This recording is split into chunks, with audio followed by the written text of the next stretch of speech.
Falco. Aujourd'hui, on se retrouve pour une nouvelle vidéo sur la chaîne de la Prime à l'avant. Je vais vous présenter le livre Un amour éternel de Evelyne Brissou-Perel, sorti en 2001. C'est l'histoire d'une jeune fille âgée de 19 ans nommée Ariane, en première année à la fac. Elle a été bouleversée par la lecture d'un roman qu'elle vient de lire. C'est une sorte d'aventurier amoureux d'une jeune fille de la noblesse. Cela se passe au Moyen-Âge.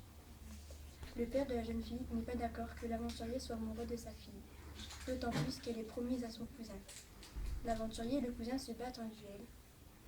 La jeune fille tente de les séparer, mais c'est elle qui reçoit le coup d'épée et meurt. L'aventurier s'enfuit dans la forêt où il meurt à son tour par une meute de loups. Pour Ariane, l'histoire ne lui semble pas inconnue. La fin lui semble étrange. Donc elle va essayer de mener une sorte d'enquête où elle va aller voir plusieurs personnes, comme sa nourrice où elle va passer une semaine de vacances, son oncle et le libraire chez qui elle travaille. J'ai bien aimé ce livre, c'est une histoire très triste. Il y a beaucoup de suspense. Dès la première page, on a envie de continuer et de finir le livre. Je vais vous lire un extrait, l'un des extraits tristes de cette histoire. Le vent soufflait, son chant triste dans les trous des pierres. Elle n'aurait pas dû venir, elle n'était pas encore assez forte. Elle serra ses bras contre elle et se plia en deux. Elle avait mal, si mal, paralysée, paralysée. Les mots sonnaient à ses oreilles, une voix d'homme grave et forte.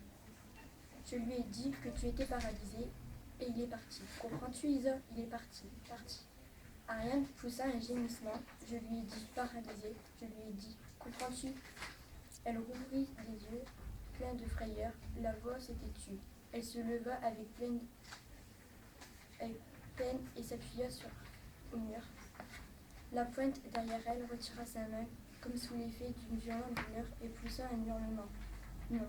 Elle serra sa tête dans ses mains. Le cri se percutait sur les murs du château. Les larmes inondaient son visage. Elle se mit à courir éperdument sous le chemin. Cet extrait est triste. La jeune fille elle ressent toutes les douleurs que dans le roman la fille elle a évoquées. Voilà, j'espère que la vidéo vous aura plu. Je vous retrouve pour une prochaine vidéo. À bientôt.